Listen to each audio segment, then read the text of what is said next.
When I first moved into the quiet suburban neighborhood, I thought I had finally found the kind of peace I had been searching for, a place where I could heal, rest, and rebuild a sense of normalcy after years of dealing with personal struggles and the challenges of my medical condition, which required me to rely heavily on my service animal. A German shepherd named Max. Max wasn't just a pet, he was my lifeline, trained to recognize medical episodes before they escalated, alert me, and even fetch medication if necessary. He had gone through years of professional training and was legally recognized as a service animal under federal law, which meant I was entitled to keep him with me regardless of community rules that might restrict dogs, their size, or their presence in shared spaces. At first, the neighborhood seemed idyllic. Rows of neatly trimmed hedges, manicured lawns, families waving as they walked their kids to school, and an apparent sense of orderliness that gave me confidence in my decision to settle here. But beneath that perfect picture was a strict HOA board led by a woman who, in time, would come to embody every nightmare of micromanagement and harassment you can imagine, a woman the residents quietly nicknamed Karen. From the very first HOA meeting I attended, I noticed Karen's authoritative presence. She was the kind of person who thrived on power, her voice sharp, her eyes always scanning for perceived rule breakers, and her demeanor exuding superiority. She dominated the conversation, scolding homeowners for leaving their trash bins out a few hours late or planting flowers not approved by the community guidelines. When the topic of pets came up, she was quick to remind everyone that large dogs are strictly forbidden unless grandfathered in prior to the new rules, and all pets must be registered and approved by the HOA Board for Community Safety. I didn't think much of it at first, since service animals are legally exempt from such HOA restrictions, but I could see from the way her eyes lingered on me when I mentioned Max that this would not be the end of it. For the first few weeks, I kept my head down, following every visible rule to the letter, mowing my lawn at the required height, ensuring my trash cans were hidden, and walking Max only on designated pathways, with his vest clearly identifying him as a service animal. Max was impeccably trained. He didn't bark unnecessarily, didn't lunge at people, and carried himself with the calm focus of a working dog. Despite this, I began to notice Karen watching us, her curtains shifting whenever Max and I walked past her house, and her lips tightening in disapproval when she saw him. The first confrontation came one bright Saturday morning when I was taking Max to the small park area within the neighborhood. Karen stormed across the grass in her usual brisk, self-important stride, clipboard in hand, and intercepted me with a fake smile plastered across her face.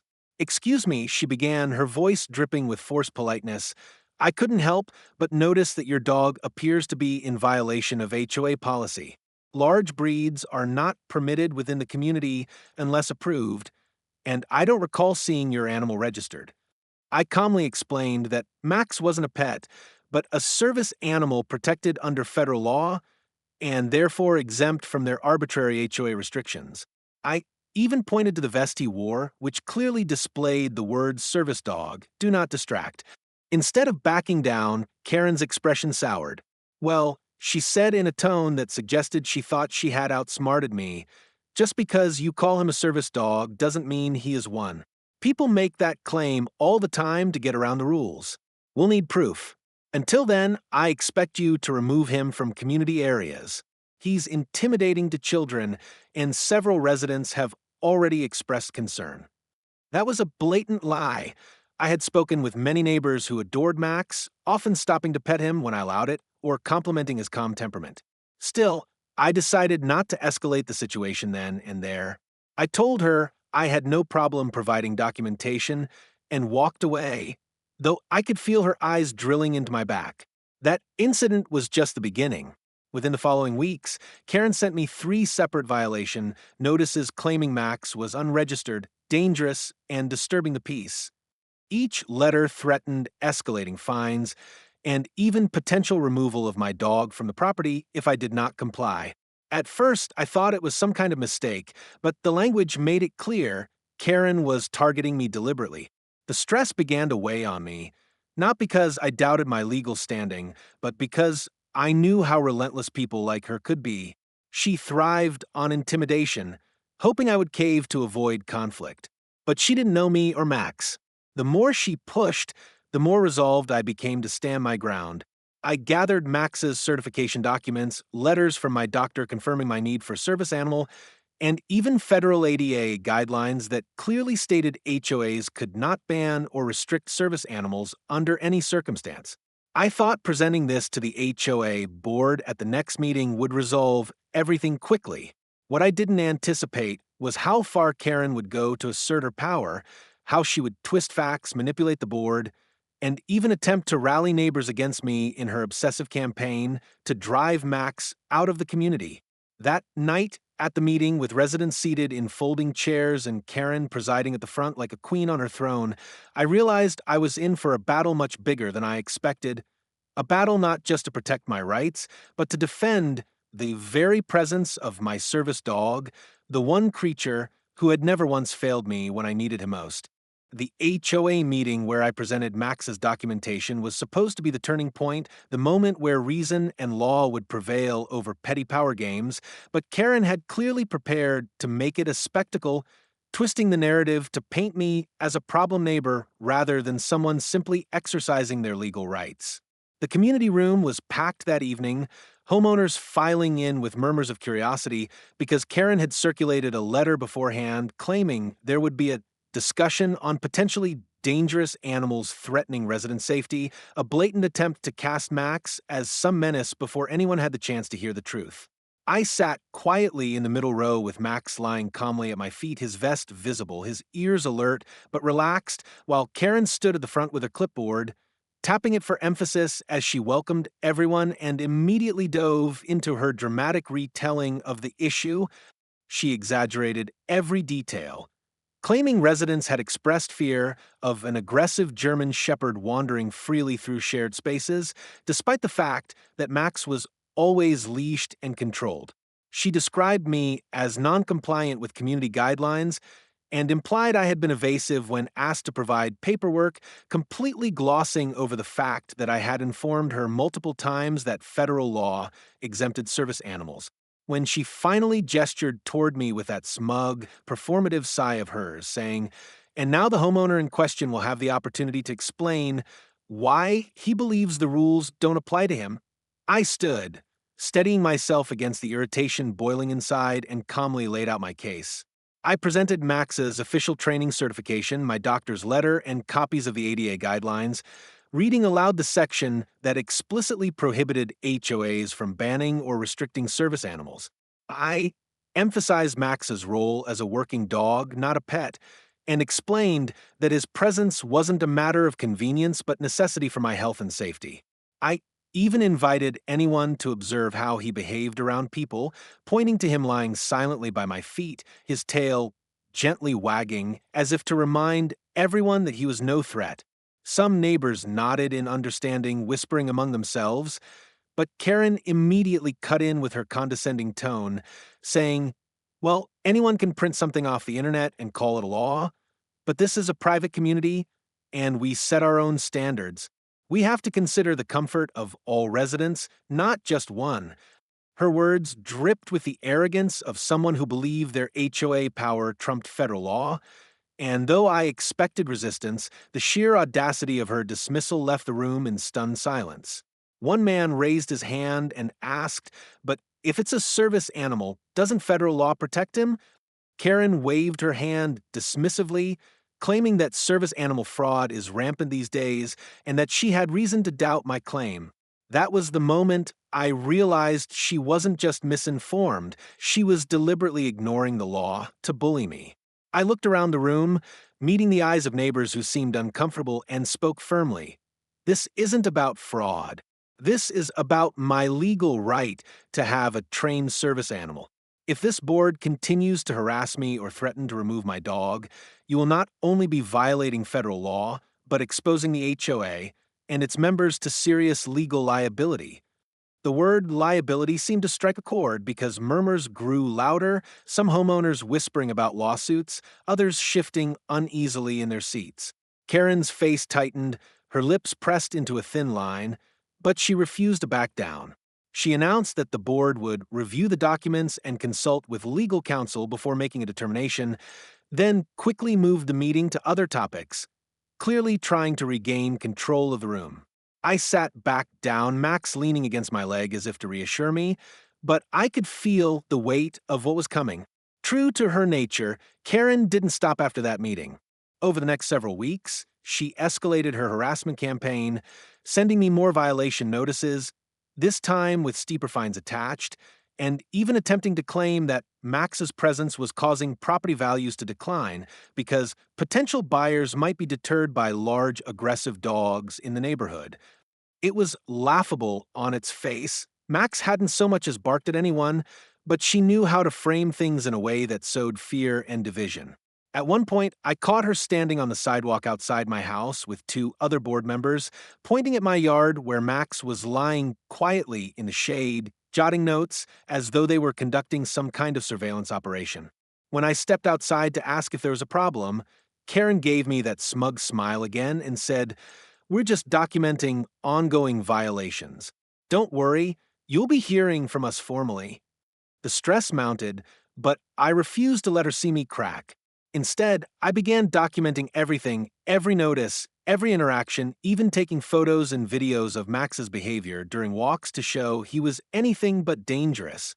I contacted an attorney specializing in HOA disputes, who immediately reassured me that I was in the right and that Karen was not only overstepping her authority, but putting the HOA in serious legal jeopardy. He advised me to let her dig her own hole, to keep records of every attempt she made to fine or threaten me, because the more she pushed, the stronger my case would become.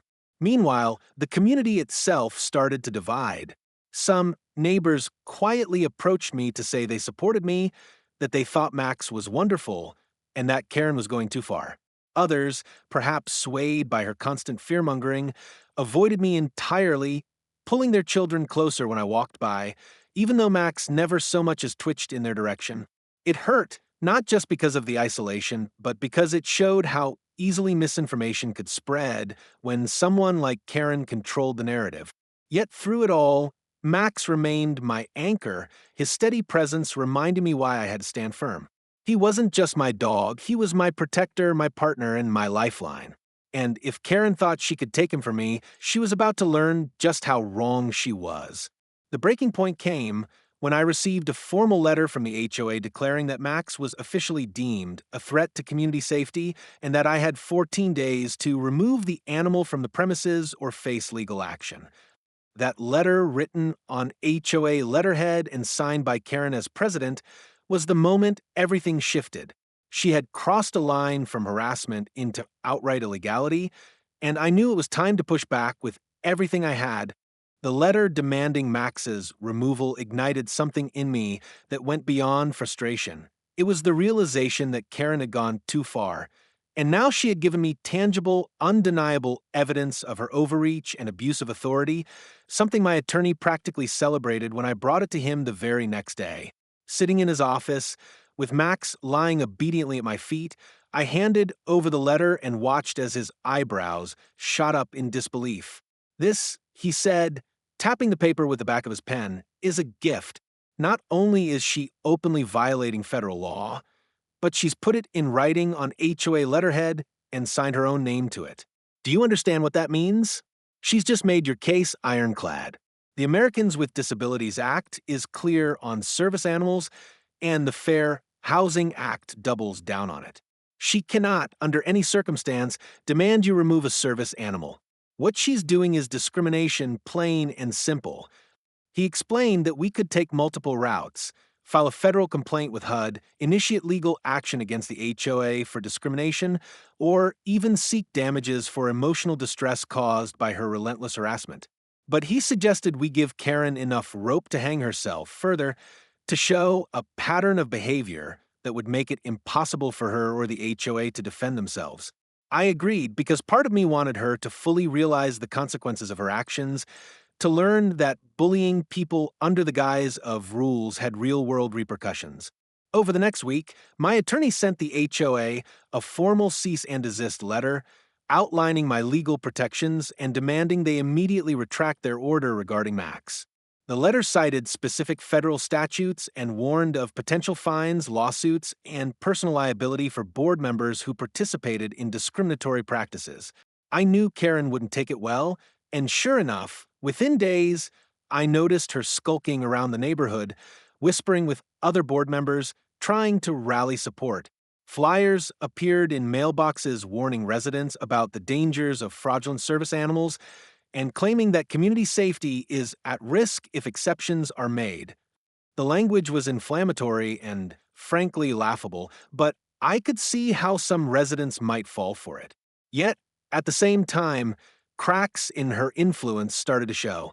A few brave neighbors came to me privately saying they had received the flyers but didn't believe a word of it. One woman, Mrs. Thompson, who lived 2 doors down, even offered to testify that she'd seen Max's impeccable behavior and that Karen was clearly targeting me unfairly. These small moments of support meant the world to me, and they reminded me that bullies like Karen thrived only when everyone stayed silent. Still, Karen's tactics grew bolder. One afternoon, I returned home to find a violation notice taped to my door claiming Max had been observed growling aggressively at children near the park. Enraged, I pulled up my home's security camera footage, which showed Max and me at home the entire afternoon the alleged incident supposedly occurred. I forwarded the footage to my attorney, who laughed bitterly and said, "She's not just harassing you now. She's fabricating evidence. This is going to blow up in her face." He was right, and I decided to take things a step further by attending the next HOA board meeting with not just documents, but undeniable proof of her lies. That night, the room was packed again, but this time I came prepared with a laptop and projector. When my turn came to speak, I calmly addressed the room, explaining that I had received yet another violation notice, this time claiming Max had growled at children. Then I hit play on the footage, showing time-stamped video of Max lying peacefully at home with me during the exact time of the alleged incident. The murmurs in the room grew into gasps, people whispering in disbelief as Karen's face turned an ugly shade of red. She tried to interject, stammering about possible discrepancies in timing, but it was too late. The damage was done. Everyone saw the truth, and whispers of "she lied" spread through the audience. I didn't stop there. I then displayed her official letter demanding Max's removal, reading aloud the portions that directly contradicted federal law. "This isn't just harassment," I told the room, my voice firm but controlled. "This is discrimination. This is illegal. And if it doesn't stop the next time we're in a room like this, it won't be at an HOA meeting, it'll be in a courtroom." The atmosphere shifted palpably. Some board members avoided Karen's gaze, others looked down at their notes, clearly uncomfortable. A few residents even clapped quietly, though Karen tried to gavel the room back into order, insisting that no final decisions had been made and that more investigation was needed. But the facade was cracking, and she knew it. The following week, my attorney filed a formal complaint with HUD, and suddenly the weight of federal investigation loomed over the HOA. Inspectors reached out, requesting documentation, copies of the violation notices, and even correspondence between Karen and the board. It was all part of building the case, and Karen's arrogance had supplied them with a mountain of incriminating material. In the meantime, Karen doubled down, as bullies often do when cornered. She began following me on my walks with Max, her phone camera recording as though she were collecting evidence. She even went so far as to approach children in the park and warn them to stay away from the dangerous dog, trying to poison their parents' perceptions. But this time, instead of hiding or ignoring it, I documented everything. I filmed her filming me, recorded her false statements, and sent every piece of it to my attorney and HUD investigators. Neighbors began to notice her obsessive behavior, and slowly, support shifted more openly in my favor. One evening, as I was unloading groceries, a man I barely knew from across the street came over and said, "Hey, I don't know what her problem is, but that dog of yours is the best behaved animal I've ever seen. If you need me to say something to the board, I will." Moments like that reassured me that Karen's power was slipping, that her reign of intimidation was nearing its end. Still, the stress was real, and I leaned on Max more than ever. During nights when the anxiety threatened to overwhelm me, he was there, placing his head on my lap, steady and loyal, reminding me why I had to keep pushing forward. This wasn't just about winning against Karen. It was about ensuring that no one else with a disability would ever be bullied out of their rights in this community. And soon, Karen was about to learn that lesson the hard way because the federal investigation was gaining traction, and whispers in the neighborhood suggested that not only was she losing allies, but that other residents were quietly preparing to call for her resignation from the board. The storm finally broke when HUD's investigation letter officially landed in the HOA's mailbox, a thick packet of documents outlining the allegations of discrimination, harassment, and violations of federal housing law. And while I had been expecting it, the ripple it caused throughout the community was greater than anything I could have imagined. Neighbors began buzzing with rumors almost immediately. Some saying the HOA could be facing massive fines, others whispering that Karen herself might be held personally liable since she had signed her name to the discriminatory letters. Suddenly, the same people who had been avoiding me when I walked Max were stopping by my driveway to ask questions, some even apologizing for doubting me. Karen, however, reacted exactly as I anticipated by doubling down on her arrogance and insisting that the investigation was a baseless witch hunt fueled by a troublemaking homeowner who just didn't want to follow the rules. She even tried to host an emergency HOA meeting where she ranted about how outsiders in the federal government had no authority over our community standards, a statement that backfired instantly because several residents stood up and reminded her that federal law most certainly trumped HOA guidelines. One particularly bold neighbor, Mrs. Thompson, raised her hand and declared in front of everyone, "Karen, you've embarrassed this community enough. That man's dog is the best behaved animal I've ever seen, and you've lied about him more times than I can count. It's time you step down." The room erupted in murmurs, and for the first time, Karen didn't look untouchable. She looked cornered. My attorney, meanwhile, was moving swiftly. With the pile of evidence I had given him, recorded videos of Karen stalking me, the flyers she distributed, the fabricated violation notices, and, of course, the infamous removal letter, he drafted a formal lawsuit not just against the HOA, but naming Karen personally for discrimination, defamation, and harassment. He explained that while HUD would pursue the federal violation, our civil suit would ensure accountability in damages, both financial and reputational. When the papers were served, Karen was livid. I happened to be on my porch with Max when the process server handed her the envelope, and though I didn't say a word, the way her face twisted in outrage was a sight I'll never forget. From that day on, her behavior shifted from aggressive to desperate. She started canvassing the neighborhood, knocking on doors, trying to rally support by painting herself as the victim of an unfair attack, but few were willing to listen anymore. Too many people had seen her lies exposed firsthand, and too many were tired of her bullying tactics. The breaking point came at the next HOA election when residents showed up in record numbers to vote. Normally, barely a dozen people attended, but that night the room was overflowing, neighbors determined to have their say. The ballots were counted, and in a decisive landslide, Karen was ousted from her position as HOA president, replaced by a man named Robert who had lived in the neighborhood for years and was known for his even temper and fairness. When the announcement was made, the room actually cheered, something I never thought I'd see at an HOA meeting. Karen stormed out, her face red, muttering threats of lawsuits and not being finished, but the writing was on the wall. Her reign of terror was over.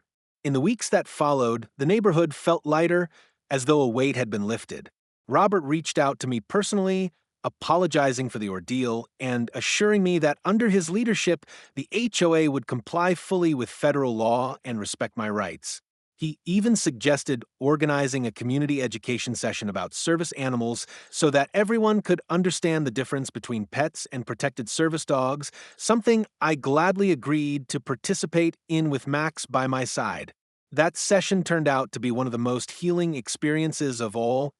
Neighbors gathered in the community hall as I explained Max's training, demonstrated how he could alert me to medical issues and answer questions. Children who had once been pulled away from us were now petting him gently, parents watching with smiles as Max wagged his tail, politely. It was as though the lies Karen had spread were finally being washed away by the truth, and the community was coming together instead of being divided. As for Karen, she faded into the background, her threats of lawsuits amounting to nothing once her own lawyer likely told her she didn't have a case. Word eventually spread that she had quietly sold her home and moved out, perhaps to some other neighborhood where she could try to rebuild her little empire of control. But here, her name became a cautionary tale, a reminder of what happens when power is abused and laws are ignored. My own case against her, however, wasn't just forgotten. The lawsuit proceeded, and though she initially fought it, she eventually settled out of court, paying damages that covered my attorney fees and compensated me for the months of stress and harassment. It wasn't about the money, it was about accountability, about proving that no one, not even a self-important HOA president, was above the law. And through it all, Max remained my constant companion, never wavering, never failing, the silent hero who had unknowingly been at the center of it all. On quiet evenings now, when I walk him around the neighborhood, people stop to chat, kids run up to say hello, and I can see the respect in their eyes, not just for Max, but for the fact that I stood my ground. Sometimes Mrs. Thompson joins me on those walks, and she'll say with a chuckle, "Who would have thought that dog would be the one to finally take Karen down?" And she's right, because in the end, Max wasn't just a service animal protecting me. He became the symbol of resistance against tyranny, the reminder that no matter how small you feel in the face of a bully, the law, and truth are powerful allies if you're willing to fight. Looking back, I realized that moving into this neighborhood was never really about finding peace. It was about finding strength, about proving to myself that I could stand up not only for my own rights, but for others who might one day face the same battle. And every time Max looks up at me with those steady, loyal eyes, I know I made the right choice because together we didn't just survive Karen, we defeated her and we changed this community for the better.